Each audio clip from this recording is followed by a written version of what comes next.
राजकारणामध्ये तरुण जास्त महत्वाचे आहेत का जुनं जाणतं नेतृत्व यांचा अनुभव महत्वाचा आहे?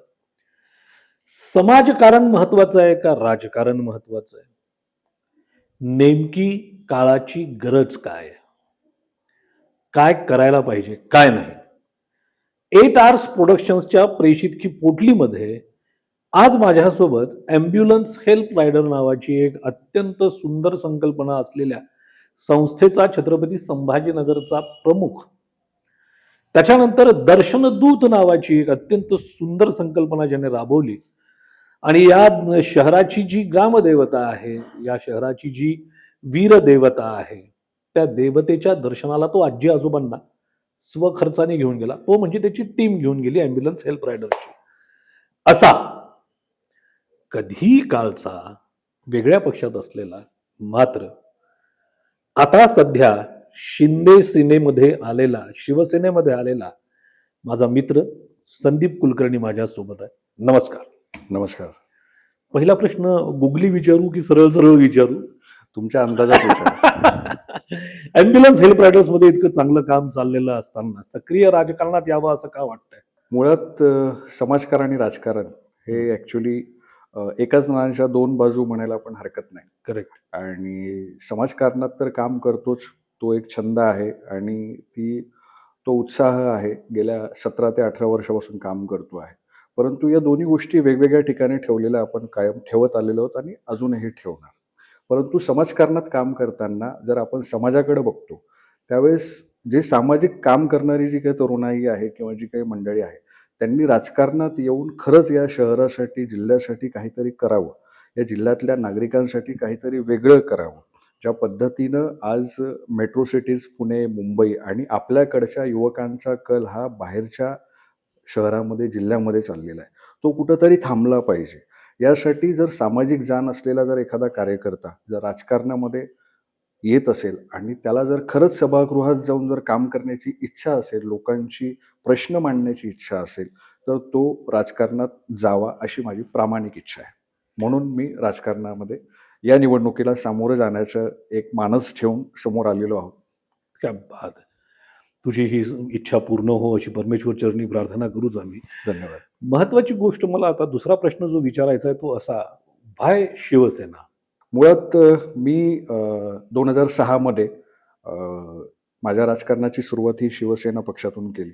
ओके. हिंदुहृदय सम्राट बाळासाहेब ठाकरे, शिवसेना प्रमुख बाळासाहेब ठाकरे यांच्या प्रेरणेने त्यावेळेस त्यांचे ज्वलंत विचार आणि त्यावेळेसची जी परिस्थिती सगळी होती, त्या पद्धतीनं त्यांचं नेतृत्व पूर्ण महाराष्ट्रावर होतं, त्यांचं वक्तृत्व होतं.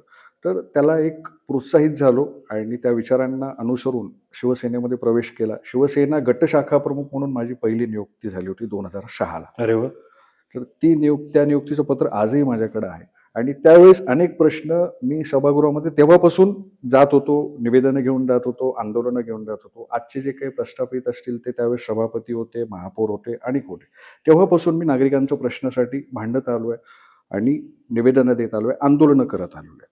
सो ती शिवसेनाच त्याच्यानंतर राजसाहेब ठाकरे बाहेर पडले. त्यांनी स्वतःचा पक्ष महाराष्ट्र नवनिर्माण सेना सुरू केला आणि एक तरुणाईची गाठ बांधण्याचा त्यांचा जो प्रयत्न होता तो अतिशय उत्तम होता. म्हणून महाराष्ट्र नवनिर्माण सेनेमध्ये मी 2006 नंतर मी महाराष्ट्र नवनिर्माण सेनेत गेलो आणि त्या ठिकाणी विद्यार्थी चळवळीमध्ये काम करत असताना शैक्षणिक प्रश्न असतील विद्यार्थ्यांचे, शाळेचे प्रश्न असतील, महाविद्यालयाचे प्रश्न असेल, विद्यापीठाचे प्रश्न असेल, ज्या काही संस्था आहेत त्या संस्थांचे प्रश्न असेल, त्या संदर्भामध्ये जवळपास 7 ते 8 वर्ष मी विद्यार्थी सेनेमध्ये काम केलं. त्यानंतर प्रमोशन होऊन महाराष्ट्र नवनिर्माण सेनेच्या मुख्य प्रवाहामध्ये आलो. मुख्य प्रवाहामध्येही चांगलं काम केलं. अतिशय उत्तमरित्या काम करत होतो. वेगवेगळे उपक्रम राबवत होतो. वेगवेगळी आंदोलनं करत होतो. आणि विरोधी पक्ष कसा असावा या विचारांनी ती आंदोलन करण्याचा आमचा प्रयत्न होता आणि ते आंदोलनं मी करत होतो. माझे अनेकसे सहकारी होते. हे करत असताना अनेक गुन्हे सुद्धा दाखल झाले. आजही ते गुन्हे सोडवत आहोत आम्ही आणि ते करत आलो. त्यामुळं महाराष्ट्र नवनिर्माण सेनेमध्ये साधारण एक 2022 पर्यंत काम केलं. पण कसं आहे की जवळपास निवडणुका पॉलिटिकल ॲम्बिशन हे प्रत्येकाला असतं. एक पॉलिटिकल ॲम्बिशन ठेवून प्रत्येक युवक राजकारणामध्ये येतो. माझा तरी ते राजकारणाचा येण्याचा उद्देश तो होता की काहीतरी चांगलं करायचंय या हेतून. परंतु 2015 मध्ये निवडणूक महाराष्ट्र नवनिर्माण सेनेने लढवली नाही. 2015 नंतर निवडणूकही झाली नाही. 2025 आता येते, जवळपास 10 वर्षानंतर निवडणुका येत आहेत. आणि या निवडणुकाला सामोरे जायचं असेल तर आता आपण कुठल्या तरी पक्षात प्रवेश केला पाहिजे, कुठल्या तरी पक्षामध्ये गेलं पाहिजे. कारण आपल्याला समाजकारणाची जोड आहे, एक चांगला संपर्क आहे आणि आत्तापर्यंतचं जे काम आहे त्या कामाच्या माध्यमातून आपण लोकांसमोर जाऊ शकतो. हा उद्देश होता. म्हणून शिवसेना, बाळासाहेबांचे विचार, स्वर्गीय आनंद दिघे साहेबांचे विचार घेऊन या महाराष्ट्राचे लाडके कॉमन मॅन ज्यांना म्हटलं जातं, एकनाथजी शिंदे साहेब, त्यांचं नेतृत्व, जनमानसातली त्यांची जी तळमळ आहे, जनमानसासाठी त्यांचे जे काही रिचेबल असतात ते बघून मी ठरवलं की नाही, आपण एकनाथ शिंदे साहेबांच्या शिवसेनेमध्ये प्रवेश करायचा. आणि ज्या पद्धतीनं आज पश्चिम मतदारसंघामध्ये या महाराष्ट्र राज्याचे सामाजिक न्यायमंत्री, पालकमंत्री संजयजी शिरसाट ज्या पद्धतीनं विकासाचा धडाका त्यांनी लावलेला आहे, त्यांना त्यांच्या मार्गदर्शनाखाली, त्यांच्या नेतृत्वाखाली शिंदे सेनेमध्ये आम्ही प्रवेश केला. तिथेही आता भांडणं सुरू आहेत, असे वाद सुरू आहेत. भांडणं, वाद हा विषय असला तरी कसं आहे की संघटना आणि संघटनामध्ये असले की या गोष्टी होणारच आहेत त्या ठिकाणी, प्रत्येक ठिकाणी. शेवटी असं आहे की ज्याची त्याची एक स्किल असते, ज्याची त्याची एक कॅपॅबिलिटी असते आणि ते त्या गोष्टीला न्याय देतील आणि त्या पद्धतीनं ते त्यांची ॲडजस्टमेंट करतील एवढा विश्वास आहे. आणि मला माहिती आहे की मी आल्यानं कोणाला त्रास होईल किंवा मी या ठिकाणी काम करतोय, मी माझ्या कामावर फोकस करणारा आणि काम करणारा आणि माझं काम प्रेझेंट करणारा व्यक्ती आहे. आजपर्यंत मी तेच केलंय. सोशल मीडियाच्या माध्यमातून मी माझी कामं समोर आणलेली आहेत. जनतेला माहिती आहे की मी काम करतो. इव्हन वेगवेगळ्या पद्धतीची जी आंदोलन करत असताना मला माहिती आहे की अनेक माध्यमांनी, तुम्ही सुद्धा माध्यमात होतात दादा, की अनेक माध्यमांनी एक आगळं वेगळं आंदोलन करणारा अवलिया कार्यकर्ता म्हणून माझी दखल घेण्यात आलेली आहे अनेक वेळा. हिटलरचं आंदोलन असेल, त्यानंतर शौचालयाचे आंदोलन असेल महानगरपालिकेच्या शाळांमध्ये. त्यामुळे मला माहिती आहे की माझ्यामध्ये काय कॅपॅबिलिटी आहे. मी त्या कॅपॅबिलिटीनुसार मी काम करणार. मी माझं काम करत राहणार. एवढं मला नक्की. करेक्ट आहे. काय वाटतं तुला, महानगरपालिकेच्या इलेक्शनमध्ये महत्वाचे मुद्दे काय असतील? आता काय झालंय की आत्तापर्यंतच्या निवडणुका आपण बघायला गेलो तर या आपल्या जाती धर्मांच्या आधारावर होत होत्या. परंतु आता मतदार हा सुज्ञ झालेला आहे. विशेष करून ज्या प्रभागामध्ये मी निवडणूक लढवण्यासाठी इच्छुक आहे, क्रांती चौक प्रभाग क्रमांक 19, हा आपल्या शहराचा केंद्रबिंदू आहे. प्रत्येक चळवळीचं उगमस्थान हे क्रांती चौक राहिलेलं आहे आणि त्या भागातील संपूर्ण मतदार हा सुशिक्षित आहे, सुजाण आहे, एज्युकेटेड आहे. या भागामध्ये अनेक उद्योगपती राहतात, अनेक प्राध्यापक राहतात, या भागामध्ये अनेक डॉक्टर्स राहतात.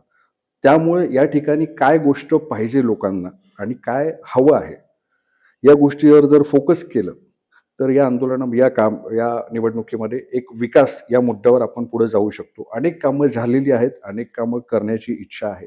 परंतु त्या माध्यमातून अजून काय वेगळं करता येऊ शकतं, म्हणजे माझ्या मनामध्ये, माझ्या डोक्यामध्ये अनेक गोष्टी आहेत की आज बघायला गेलं तर ज्येष्ठ नागरिकांना आपण जसं हेल्प रायडर्सच्या माध्यमातून दर्शनदूत हा उपक्रम घडवतो.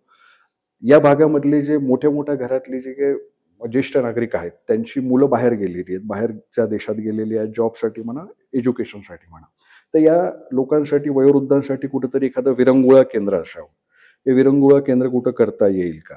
एखादं छानपैकी जर ज्या पद्धतीनं ज्योतिनगरमध्ये कवितेची बाग आहे, पण ते आज बघायला गेलं तर त्याची दुरावस्था झालेली आहे. त्या कवितेच्या बागेला कुठं अपग्रेड करता येईल का? किंवा त्याच्यासारखंच अजून एखादं मॉडेल करता येईल का? एक छानशी अभ्यासिका करता येईल का? कारण या ठिकाणी उस्मानपुरा, गोपालटी हा जो भाग आहे हा एज्युकेशनल हब आहे. त्या ठिकाणी अनेक क्लासेस आहेत. त्या ठिकाणी मराठवाड्यातले विद्यार्थी येतात. तर त्या ठिकाणी एखादा आपण अभ्यासिका चांगली करू शकतो का सुसज्जपणे विद्यार्थ्यांसाठी? आणि युवकांसाठी काहीतरी स्किल डेव्हलपमेंट सेंटर उभा करू शकत असलो तर ते अजून चांगले. अशा अनेक गोष्टी मनात आहेत, व्हिजन म्हणून समोर ठेवलेल्या आहेत आणि त्या करण्याचा प्रयत्न आहे. परंतु एकच आहे की जोपर्यंत या विचारधारेने काम करणारा एखादा व्यक्ती सभागृहात जात नाही तोपर्यंत जनतेची कामं करता येऊ शकत नाही. समजा युती झालीच आणि जागा दुसऱ्या पक्षाला सुटली, माझा मित्र संदीप काय करणार आहे? मग पुन्हा एकदा समाजकारणाकडेच की राजकारणामध्ये पक्षांच्या याच्यामध्ये सक्रिय होणार की मग बंडखोरी करणार? शेवटी काय आहे ना की नशिबात जे असतं, जे आपल्या कपाळावर लिहिलेलं असतं ते असतं. जो योग असेल तर तो योग येईल. त्यानुसार जनता जनार्दन सहकार्य करेल 100%, मला खात्री आहे. आणि माझ्या पद्धतीनं मी ज्या प्रयत्न करतो आहे त्या प्रयत्नांची कुठंतरी पराकाष्ठा करत मला खात्री आहे की युती जरी झाली तरी माझ्यासाठी ती ॲडजस्टमेंट होईल, ती जागा सर्वसाधारण पुरुषाच्या दृष्टिकोनातून सुटण्याची शक्यता आहे. आणि जरी नाही झाली तर तो काय पक्षादेश असेल तो, परंतु आपलं काम करण्याचं पिंडच आहे. ते समाजकारण असो, राजकारण असो, जनतेच्या हितासाठी आणि समाजकारणासाठी आपण कायम कार्यरत आहोत. ते आपण करत राहणार. महानगरपालिकेचे अधिकारी ऐकत नाहीत. असं अनेक नगरसेवक म्हणतात. बरोबर. संदीप कुलकर्णी असला जरी शिवसैनिक जुना, तरी तो तुलनेमध्ये मवाळ आहे. तर मग बरोबर. त्याचं जहाल रूप दिसू शकतं का? नाही, मवाळ आहे. काही काही ठिकाणी कसं असतं ना, की मवाळ भूमिका घ्यावी लागते. परंतु जर आत्तापर्यंत मागचा इतिहास जर तुम्ही पाहिलात, तर माझी आक्रमक आंदोलनं, मनसेची ओळख ही आक्रमक आंदोलन करणारा होती. आणि मी त्या पद्धतीने आक्रमक आंदोलनं केलेली. म्हणजे अनेक भ्रष्टाचार या ठिकाणी आम्ही त्या भ्रष्टाचाराच्या विरोधात आवाज उठवलेले. मला आठवतंय भूमिगत गटार योजना आपल्या शहरातली. जवळपास ती जीबीची मीटिंग चालू होती आणि त्या जीबीच्या मीटिंगमध्ये ती 350 करोडवरून 427 करोडवर घेऊन जाण्याचा त्यांचा प्रयत्न होता. आणि ती रेंगाळत पडलेली योजना होती. आणि म्हणजे कित्येक दिवस लोकांच्या टॅक्सचे तुम्ही पैसे स्वतःच्या खिशात घालणार आहात. यासाठी आम्ही अनेकदा त्या योजनेवर भ्रष्टाचार जो झालेला आहे तो उघडकीस आणण्याचा प्रयत्न केला होता. आणि त्याच्यानंतर सुद्धा ते होत नव्हतं, म्हणून ती जीबीची मीटिंग उधळून लावण्यासाठी, सभागृहात घुसण्यासाठी आम्ही महाराष्ट्र नवनिर्माण सेनेच्या वतीने गनिमी काव्याने सभागृहात घुसण्याचा प्रयत्न केला होता. पोलिसांनी आडवाआडव केली, घाबरलो नाही. परंतु तो भ्रष्टाचार जो आहे तो रोखायचा आहे. आणि जे लोकांचे जे पैसे यांच्या खिशात गेले नाही पाहिजे, कंत्राटदारांच्या खिशात नाही गेला पाहिजे, यासाठी आम्ही आक्रमक आंदोलन करत आलो आणि करत राहणार. वेळ आली, वेळप्रसंगी आक्रमक व्हावं लागेल आणि ते आक्रमक होणार. पण आता सगळीकडे सध्या नगर परिषदांचे जे निकाल हाती येत आहेत, त्या निकालानुसार लक्षात येते की महायुतीची एक चांगली वाटचाल सुरू आहे. आता तुम्ही त्याच्यातल्या घटक पक्षात तू पण आहेस. समजा तिकीट नाही मिळालं, असं आपण हे सगळं जरतरचं बोलतोय संदीप. बरोबर. माझी मनस्वी इच्छा आहे की तुला तिकीट मिळावं. नाही मिळालं तर स्वकीयांच्याच विरुद्ध आंदोलन केलं जाईल. नाही, स्वकीयाच्या विरोधात आंदोलन केलं जाईल असं नाहीये. परंतु ज्या ठिकाणी एखादी चुकीची गोष्ट घडत आहे ती समोर आणून दाखवायची आणि ती चुकीची गोष्ट घडू नये यासाठी प्रयत्न 100% करणार. कारण तो एक जनतेचा विश्वास असतो, तो मतदारांचा विश्वास असतो. त्यामुळे ती चुकीची गोष्ट तिथं थांबवली गेली पाहिजे यासाठी 100% प्रयत्न करणार, मग ते समोर कोणीही असो. तरुणांच्या बद्दल, कारण तरुणांचं मतदान वाढलेलं आहे. बरोबर. नवीन आकडेही खूप चांगले आणि आशादायी चित्र आहे की तरुण यावेळा मतदानाला बाहेर पडतील. ते विधानसभेला आणि लोकसभेला त्या पोरांनी दाखवून दिलेलं आहे. तरुणांसाठीच्या काय डोक्यात संकल्पना आहे? तरुणांसाठीच्या संकल्पना जर बघायला गेलं तर आज मुळात काय झालंय की आपल्या शहरामध्ये नशेखोरी वाढत चाललेली आहे. आणि त्यामुळे सगळ्यात मोठं चॅलेंजिंग काम हे राहणार आहे की पोलीस प्रशासन तर हे काम करतच आहे, खूप चांगल्या पद्धतीनं करण्याचा प्रयत्न करत आहे. एक स्पेशल टीम आपल्या सन्माननीय पोलीस आयुक्तांनी त्यासाठी अपॉइंट केलेली आहे आणि अनेक ठिकाणी या संदर्भातली ही नशेखोरी रोखण्यासाठी प्रयत्न केला जातो. तर सगळ्यात महत्त्वाचा विषय हा आहे की जर ही नशेखोरी तरुणांमध्ये जर थांबवायची असेल, कारण काय होतंय की ही मुलं 10वी, 12वी, 11वी खूप तरुण, या तारुण्यामध्ये 17-18 वर्षाच्या असतानाच हे लोक कशाचंही झेंडूबाम असेल, फेविकॉल असेल या गोष्टीला आहारी जाऊन नशेखोरी करतात. ती रोखली गेली पाहिजे. तर याचे कुठे कुठे काय काय धागेदोरे असतील, काय काय नसतील, पोलिसांना सहकार्य करायचं. एक मदत केंद्र म्हणा किंवा हेल्पलाईन म्हणा, ज्या ठिकाणी महिलांची सुरक्षितता हा एक प्रश्न असेल आणि ही नशेखोरी रोखण्यासाठी तरुणांचा प्रश्न असेल. परंतु याच्या या व्यतिरिक्त तरुणांमध्ये कसं झालंय की आज आधुनिक तंत्रज्ञान वाढत चाललंय, जसं की मोबाईल आहे, अँड्रॉइड आहे, लॅपटॉप आहे, याच्या व्यतिरिक्त जगच उरलेलं नाहीये. सो त्यामुळं असं काही करता येईल की तरुणाई आणि त्याची कुटुंब हे एकत्रित राहून काहीतरी चांगल्या पद्धतीनं सुसंस्कृत घरातला कसा एखादा तरुण घडतो त्या पद्धतीनं घडवण्याचा प्रयत्न करायचा. आणि तरुणांसाठी आता बघायला गेलं तर रोजगार हे खूप आपल्याकडे येणार आहेत. अनेक कंपन्या, किर्लोस्कर आहे, टोयोटो आहे, ॲथरची कंपनी आहे, अनेक इंडस्ट्रीज येत आहेत. फक्त एक असं वाटतं की फक्त या कंपन्या येऊन शहराचं भलं होणार नाही. तर जर आपल्या शहराला जर कुठंतरी चांगलं करायचं असेल, एक मेट्रो सिटीच्या लेवलला आणायचं असेल, तर IT इंडस्ट्री सगळ्यात आधी येणं आपल्याला महत्त्वाचं आहे. जोपर्यंत IT इंडस्ट्री येणार नाही, जोपर्यंत कॉर्पोरेट सेक्टर वाढणार नाही, तोपर्यंत शहराची ओळख, शहराचं ग्लॅमर वाढणार नाही. तर IT सेक्टर आलं तर 100% जी बाहेर जाणारी जी मुलं आहेत ना, ती 100% आपल्या शहरात राहतील. पाण्याचा प्रश्न अजूनही सुटलेला नाहीये. तूही आंदोलन केलं होतंस पाण्यासाठी, तुला बरोबर. माहिती आहे. नहर सारखी जी गोष्ट आहे ती आपण नेस्तनाबूत केलेली आहे. सो भविष्य आणि इतिहास यांची सांगड घालता येऊ शकते असं काही प्रयत्न करशील? 100% मुळात मला ज्या पद्धतीनं वाटतं, की आपल्या शहराच्या काही अंतरावर ज्यावेळेस गोदावरी आहे, जायकवाडी धरण आहे, तरीही आपल्याला पाणी मिळत नाही, ही शोकांतिका आहे. परंतु ज्या अनेक गेल्यापासून ज्या काही शिळ्या गोष्टी झाल्या, ज्या चुकीच्या गोष्टी या लोकांनी प्रस्थापितांनी केल्या, त्या चुकीच्या होत्याच, त्याला कुठंही नाही म्हणता येणार नाही. परंतु आता ज्या पद्धतीनं सन्माननीय मुख्यमंत्री देवेंद्रजी फडणवीस असतील किंवा उपमुख्यमंत्री एकनाथजी शिंदे असतील, यांनी प्रयत्न करून पुढाकार घेऊन जो भरघोस निधी आणि पाण्याच्या नवीन पाईपलाईनचं काम ज्या पद्धतीनं चालू केलेलं आहे आणि आपले प्रशासक जी श्रीकांत सर यांनी खूप इच्छाशक्ती ठेवून तो जॅकवेलचं काम असेल आणि त्याच्यानंतर शहरामध्ये होणाऱ्या पाण्याच्या टाक्या असतील, हे काम पूर्णत्वास होतं आहे. साधारण 3 महिन्यात एप्रिलपर्यंत नक्की 100% याच्यामध्ये सुधारणा होईल आणि रोज नाही, पण किमान पाणी जे 6 ते 7 दिवसाआड येतं, ते 2 दिवसाआड येण्याचा प्रयत्न असेल. वाचन करताना कोणी दिसत नाही. तरुण पिढी तर अजिबातच वाचन करत बरोबर. नाही. तू म्हणालास तू अभ्यासिकेचा विषय घेणार आहेस, जो खरंच एक चांगला स्तुत्य उपक्रम आहे. बिलकुल. वाचनालय नाहीये. वाचनालयात आणि ज्या प्रभागाबद्दल तू बोलतोयस त्या प्रभागामध्ये तर वाचनालय दिसतच नाही. नाही. काय करशील? काही वाचनालय वगैरे उभारावं महानगरपालिकेने बरोबर. यासाठी प्रयत्नशील राहशील? ज्योतिनगरमध्ये एक वाचनालय आहे. विजयाताई ज्यावेळेस महापौर होत्या, विजयाताई रहाटकर, त्यावेळेस ते वाचनालय त्या ठिकाणी झालं होतं. परंतु त्याला एक चांगल्या पद्धतीनं मेंटेन ठेवणं, त्याच्यामध्ये चांगले पुस्तकं आणि ती पुस्तकं त्यानंतर कसे वाचक त्या वाचनालयामध्ये येतील, यासाठी काय प्रयत्न करता येईल, हा प्रयत्न अजूनपर्यंत कोणी केला नाही. कारण अनेकांची इच्छाशक्ती नसते. परंतु जर आपण असं काही केलं, की त्या वाचनालयामध्ये गर्दी वाढेल आणि लोकं येतील, तरुणाई येईल त्या ठिकाणी किंवा वयोवृद्ध येतील. तर म्हणजे मी तुम्हाला सांगतो ना, अशा अनेक आहे. म्हणजे आपण काही सोसायटीमध्ये रोजचं वर्तमानपत्र सुद्धा लावलं ना खाली, तर लोकं खाली येऊन प्रत्येक बिल्डिंगच्या ते वर्तमानपत्र वाचू शकतात. मोफत वृत्तपत्र वाचनालय सुरू करू शकतो. या छोट्या-छोट्या गोष्टी आहेत, की जेणेकरून लोकं एकत्रित येतील. आज काय झालंय, की या सोसायटीजमध्ये लोकं एकत्रित फक्त खूप कमी वेळेस येतात. तर यासाठी सुद्धा वाचन हा छंद, वाचन ही सवय खूप अत्यंत उपयोगाची आहे. काही ठिकाणी जर विशिष्ट ठिकाणी आपण बघायला गेलो, तर वृत्तपत्र वाचनालयापासून सुरुवात करायची आणि हे जे वाचनालय आहे, या वाचनालयाला अजून कसं सुसज्ज करता येईल यासाठी प्रयत्न करायचा. खूपच चांगली आयडिया आहे ही. There is not a single walking plaza correct. त्या संपूर्ण परिसरामध्ये. बरोबर. आता माझं सोडून दे, मी काही फिरायला वगैरे कुठे जात नाही. खरं बोलायला काय भाई. पण एक चांगला वॉकिंग प्लाझा असावा, की जिथे माझ्यासारख्या माणसालाही असं वाटायला पाहिजे, की फिरायला जायला पाहिजे.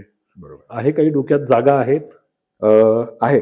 आपण जर ज्योतिनगरमध्ये पाहिलंत तर कवितेची बाग आहे. त्या कवितेची बाग आहे ती त्याच्यामध्ये वॉकिंग प्लाझा आहे. अनेक लोकं सकाळी फिरायला जातात. परंतु त्याला जर अजून चांगल्या पद्धतीनं जर केलं, सुशोभीकरण केलं चांगल्या पद्धतीनं आणि त्याला जर मेंटेन ठेवलं, तर 100% तिथं वॉकिंग प्लाझा होऊ शकतो. त्याच्या व्यतिरिक्त अजूनही महानगरपालिकेच्या अशा बऱ्याचशा आरक्षित जागा आहेत, की ज्या ठिकाणी अतिक्रमण वाढलेलं आहे. ते अतिक्रमण काढलं आणि त्या जागा जर आयडेंटिफाय केल्या, तर 100% आपण वॉकिंग प्लाझा करू शकतो. म्हणजे मला तर वाटतं, की जवाहर कॉलनी वॉर्डामध्ये शास्त्रीनगरच्या तिथं जो जॉगिंग ट्रॅक आहे, साईडला जॉगिंग ट्रॅक आहे आणि मध्ये बॅडमिंटनचे छोटे-छोटे ग्राउंड्स केलेले आहेत. असं जर काही करता आलं एखाद्या चांगल्या विशिष्ट भूखंडावर महानगरपालिकेच्या, तर आपल्या भागातील, या प्रभागातील तरुण असेल, ज्येष्ठ नागरिक असेल, हे त्या वॉकिंग प्लाझावर पण येतील आणि खेळण्याच्या माध्यमातून ते एकत्रित सुद्धा येतील. ॲम्ब्युलन्स हेल्प रायडर्सच्या माध्यमातून तू शहरातल्या ट्रॅफिकवर अनेक वेळा बोललेला आहेस. बरोबर.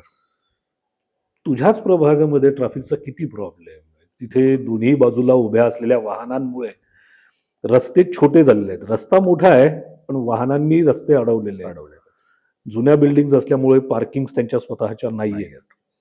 सो पार्किंग स्पेस डेव्हलप व्हावी आणि पे अँड पार्क असावं असं वाटतं तुला?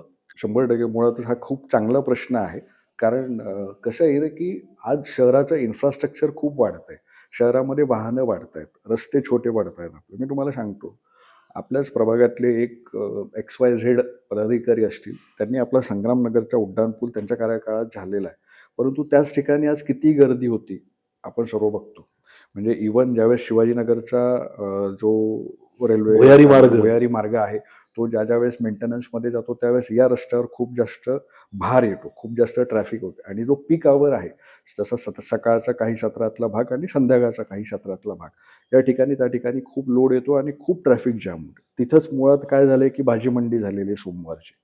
ट्रॅव्हल्सचा तिथं पॉईंट झालेला आहे. तर या गोष्टीकडे कोणाचं लक्ष नाही आहे. अनेक वेळा माध्यमांमध्ये हे प्रश्न उचलल्या जातात, वृत्तपत्रांमध्ये. तिथल्या स्थानिक नागरिकांच्या प्रतिक्रिया येतात.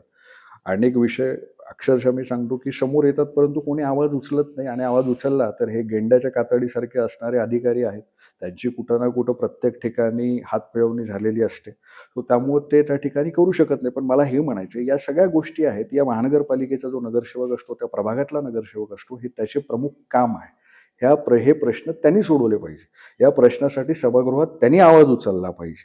पण हे कधी होताना दिसत नाही. मला एक सांगा तुम्ही, की आपल्या सभागृहामध्ये असा एखादा नगरसेवक आहे का, की त्यांनी त्याच्या प्रभागासाठी अख्खं सभागृह बंद पाडलंय आणि तो खरंच प्रश्न जनतेचा प्रश्न आहे, की त्या जनतेच्या प्रश्नासाठी त्यांनी ते सभागृह बंद पाडायची वेळ आली तरी बंद पाडेल, पण माझ्या मतदारांचा प्रश्न, माझ्या वॉर्डातल्या मतदारांचा प्रश्न हा सुटला पाहिजे, असं कोणी करताना मला दिसत नाही.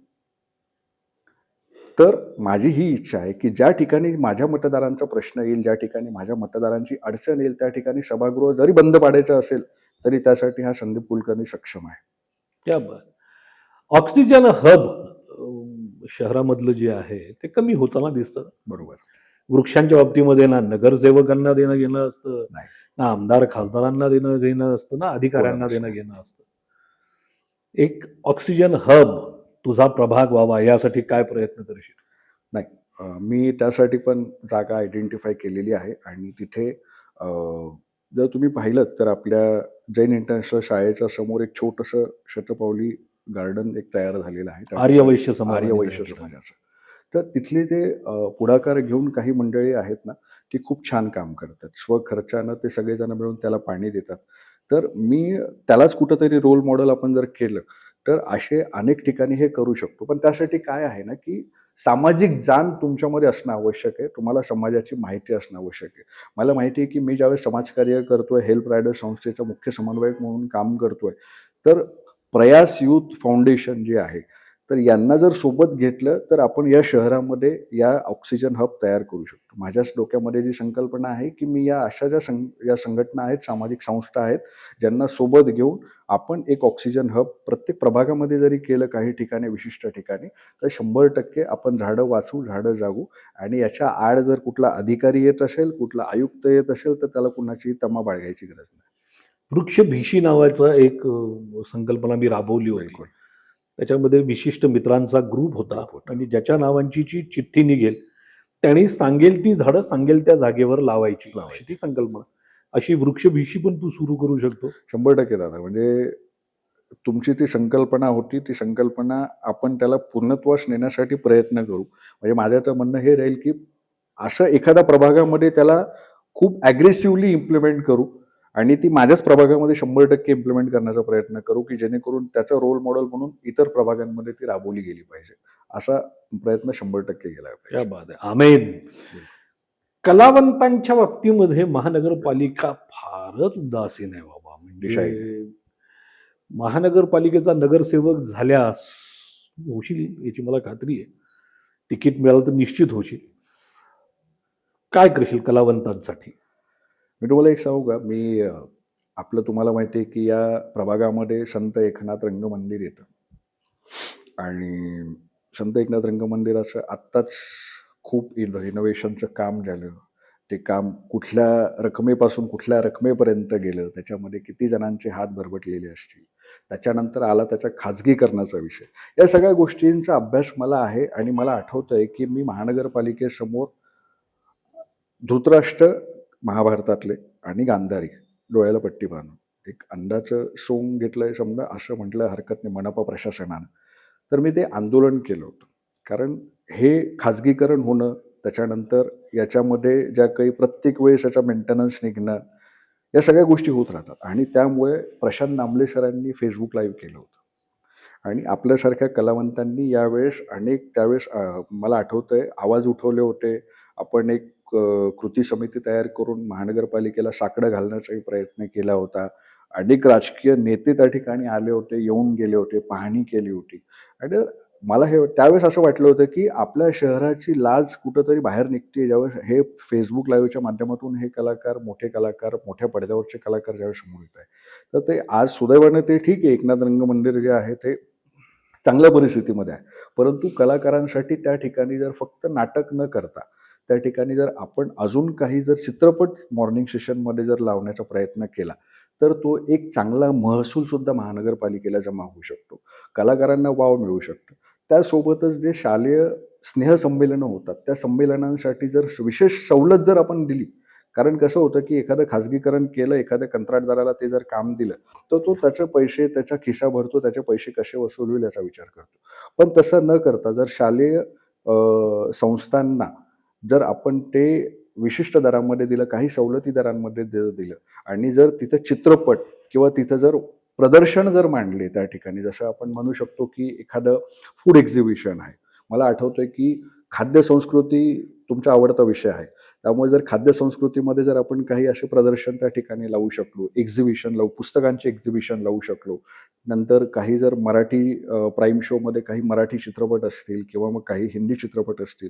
संत एकनाथ रंगमंदिराचं कसं आहे ना, ते मेंटेन राहील, त्याचा रेव्हेन्यू जनरेट होईल आणि महानगरपालिकेला त्याचा फायदा होईल आणि कलाकारांना सुद्धा कुठेतरी वाव नक्की मिळेल या माध्यमातून. या सगळ्या गप्पांमधनं तुमच्या एक गोष्ट लक्षात येते की नाही मला माहिती नाही, पण तरुण रक्ताला वाव देणं किती महत्वाचं आहे हे याच्यातनं कळतं, कारण यांचे विजन्स वेगळे आहेत, यांचे विचार वेगळे आहेत, कार्य करण्याची पद्धत वेगळी आहे. यांचं नातं ज्येष्ठांसोबतही आहे आणि जेनझींसोबत पण आहे.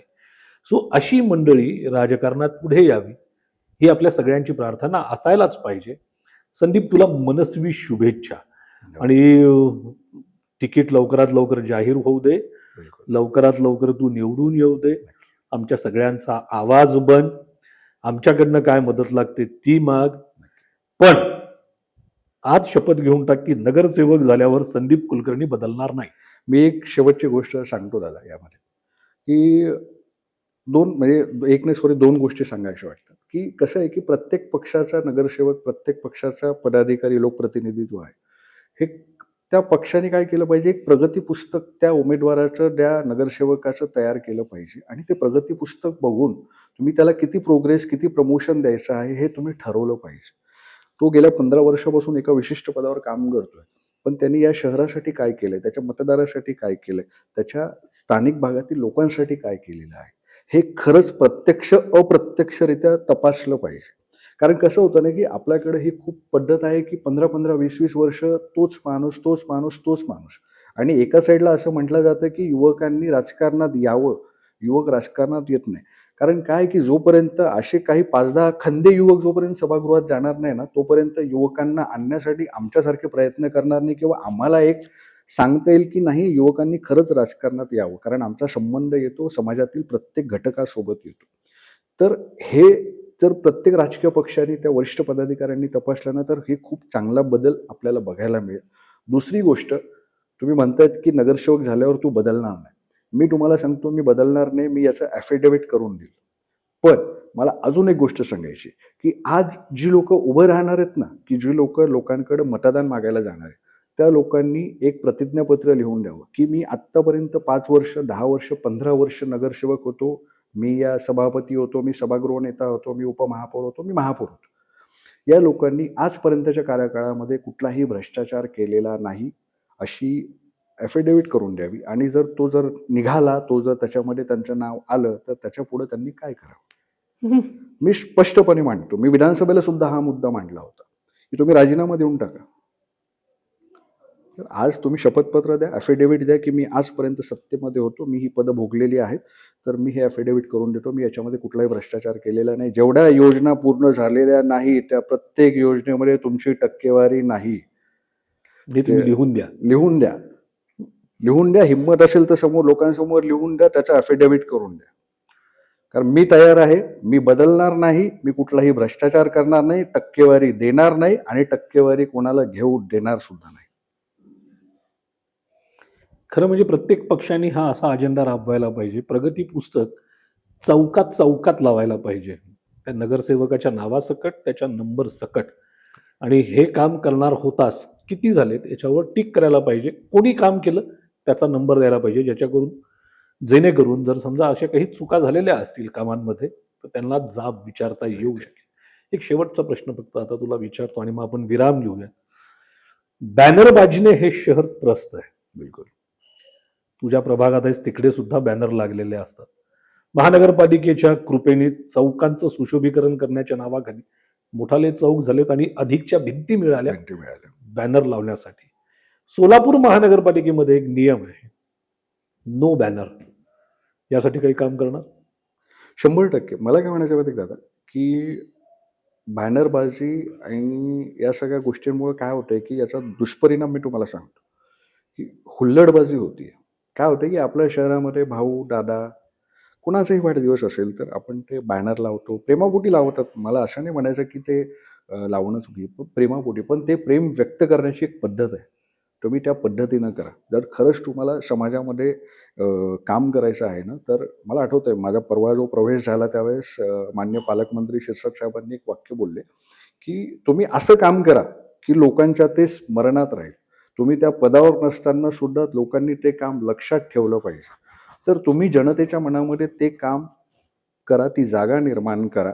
अशा पद्धतीनं तुमचा वाढदिवस करा किंवा राजकीय जर काही कार्यक्रम असतील, तर काही ठराविक ठिकाणी ज्या महानगरपालिकेने आरक्षित करून दिलेल्या जागा असतील, त्या ठिकाणी तुम्ही होर्डिंग, बॅनर लावा.